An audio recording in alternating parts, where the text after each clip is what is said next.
It felt like it took forever, but after 2.5 years of waiting, Sonic Movie 3 is finally here. And while it's by far the best Sonic movie, it's also one of the best video game movies to date. The first Sonic movie was a fun little family movie with Sonic on a road trip. The second movie stepped on the gas with more elements from the games and plenty of action. And while not everyone's cup of tea, the Knuckles Paramount Plus show is a goofy fun time for those who just wanted to see more from the franchise. Sonic 3, though, takes every lesson learned from all that came before and offers something for both casual moviegoers and Sonic fans to enjoy. And man, my screening loved it. Sonic fans of all ages got excited from the action and callbacks of the series, parents were laughing at a lot of the jokes, and with an entertaining story, everyone left the theater satisfied. For those worried about spoilers in this review, don't worry, this will be entirely spoiler-free. Later down the line, I hope to have a spoiler discussion live on the channel for me to chat about the film more in depth, while also having you guys share your thoughts on the film.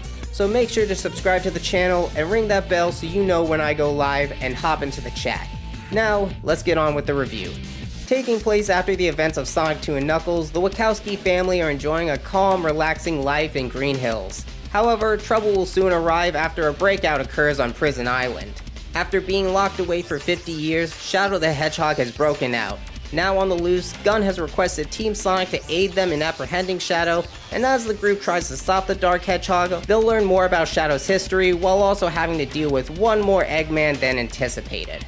Right off the bat, I really like the evolution of Team Sonic here. Everyone shows a bit of growth since the last time we've seen them.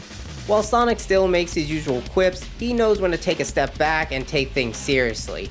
Plus, when he does make jokes, most of the time, I did get a chuckle out of it. There's a lot less cringe here.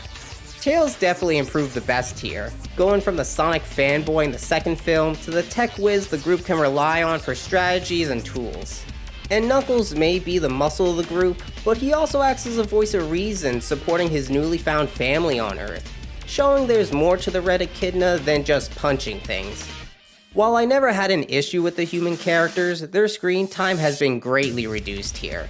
Tom and Maddie do play a part in the movie, and their involvement is structured better in the plot compared to The Wedding in 2, but when it comes to the human characters in the film, Team Dark definitely gets the spotlight. Like the past two films, if you're here for Jim Carrey's Robotnik, you're in for the time of your life. But now you get two Carreys for the price of one. Along with playing Eggman, Carrey plays his grandfather Gerald Robotnik, and whenever these two were on screen, my theater was dying laughing, both from their dialogue and plenty of slapstick comedy. I always love how two characters played by the same actor can appear on screen together. Obviously nowadays it's easier for this trick to be done, but it still requires work to make it look good. Lee Majdu of course returns as everyone's favorite assistant slash goat milker, Agent Stone. And this guy has always been one of my favorite additions to the movie franchise. Having someone work off Eggman through his schemes while also showing that there's at least one person in the world that sees the Doctor as a friend.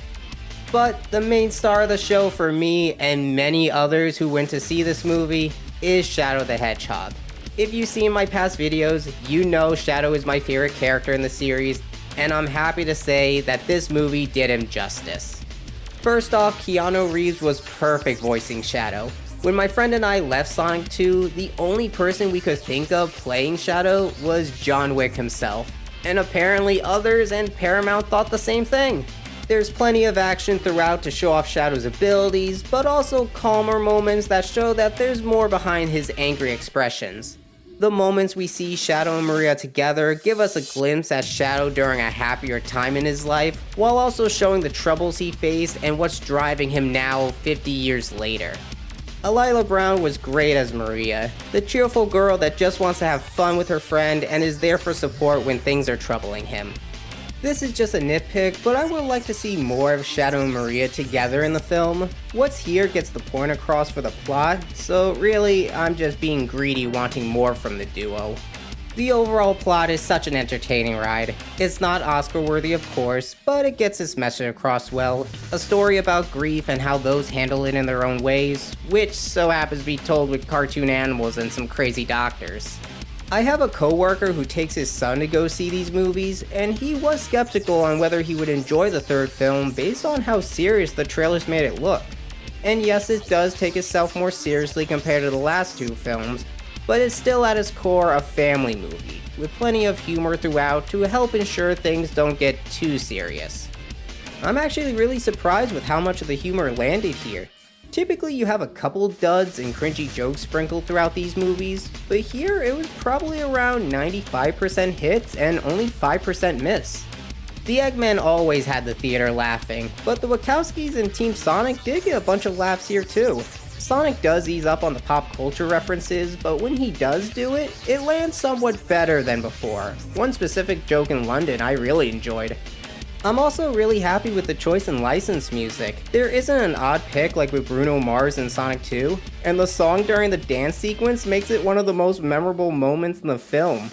Regarding issues with the plot, there are some moments I feel things could have been fleshed out more, like with Kirsten Ritter's character, Director Rockwell.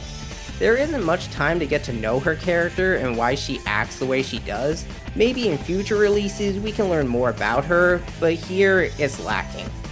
There is one moment in the film I felt the pacing was slightly off. Won't say what for spoiler reasons, but the excitement gets cut off for a comedic scene that felt a little too long. But luckily the excitement does jump back immediately after.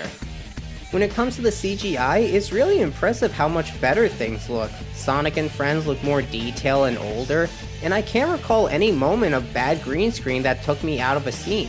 Which is crazy considering how much time is dedicated to Team Sonic and Shadow. Stuff like the wedding subplot in 2 was there as a way to add runtime while also easing up the amount of work animators had for animating Sonic and friends. But here, excluding the scenes of just the two Eggmen enacting their plans, there's at least one CGI character on screen at all times, which is impressive considering the budget was only around $122 million. It's even more impressive with how many action scenes there are, and the final act of the movie dials it all the way up to 11. No spoilers, but you better buckle up for absolute cinema. The music is the best in the trilogy. While it does incorporate more of the game's music here, it still does its own spin to have it stand apart. The score elevates scenes whether they're action-packed or going for something more emotional. Might pick up the soundtrack later, honestly. Now, while the film does take heavy inspirations from Sonic Adventure 2, it still does its own thing, making adjustments to better suit the hour and 49-minute runtime. And the changes I felt were well thought out, paying homage to the video games while also making it easier for non-fans who only watch the movies still able to follow along with the story. The movie may be shorter than Sonic 2, but I never felt it went by too quickly. Jeff Fowler and company made sure they told the story they wanted to tell and didn't waste a single moment of runtime they had, making a better structured and paced adventure. Overall, Sonic Movie 3 was an entertaining, funny, action-packed experience that can be enjoyed by just about anyone, whether they played the games or not. My group is a good example of this. Out of the 5 of us, 2 of us still play the games today, 2 haven't played Sonic since Colors on the DS and SA2 Battle on the GameCube, and the last person never played a Sonic game in his life, and yet all of us had a great time. Like the previous 2 movies, parents will get a laugh from Jim Carrey's performance, but considering SA2 is over 20 years old now, some parents might have just as much fun as their kids seeing a new Sonic adventure on the big screen. All the voice performances were outstanding, from Ben Schwartz, Colleen O'Shaughnessy, and Idris Elba as Team Sonic, to Keanu doing a spectacular job bringing Shadow to the big screen. And with 2 post-credit scenes, this franchise is far from over. The Sonic movies continue to get better and better with each installment, and I'm excited to see where it goes next. So what did you guys think of Sonic Movie 3? Were you happy with how it turned out, or is there something you felt was lacking or poorly handled? Leave your thoughts down below, and I'll take a look at them in the future spoiler discussion stream. If you enjoyed the review, make sure to like the video, subscribe, and ring that bell to be notified for future videos. Thanks again, guys, and with that, I'll talk to you all again next time. Bye. Hey Paramount, any chance you could sell those Sonic Movie 3 Genesis cartridges somewhere? I would really love one, please.